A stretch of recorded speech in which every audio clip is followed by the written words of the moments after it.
হাসান মাহমুদের ইংরেজি শুনে পাকিস্তানের নারী সাংবাদিক নোরা নাদিম রীতিমতো অবাক হয়ে গেছেন। তিনি অবাক কিভাবে বাংলাদেশি ক্রিকেটার এত ভালো ইংরেজি বলতে পারেন। হাসান মাহমুদ টেস্ট ক্রিকেটে নতুন হলেও সে সাড়া ফেলে দিয়েছে ইংরেজি বলার মাধ্যমে। তার প্রথম টেস্ট অভিষেক হয় শ্রীলঙ্কায় জাহুর আহমেদ চৌধুরী স্টেডিয়ামে ৩০ মার্চ ২০২৪ সালে। হাসান মাহমুদ কি বলেছিলেন ইংরেজিতে, আসুন আমরা শুনি তার মুখেই। If you say that we are trying to bowl in the right areas with a new ball, so after the rain we get like a bit techy today, bit slow. So we tried a lot to like let them play ball to their hitting zones. So you know, sometimes it's tough to take wickets, but sometimes it's easy.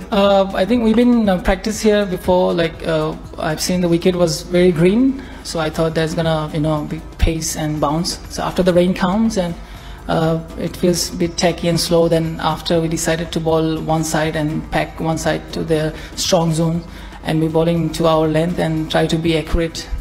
So that's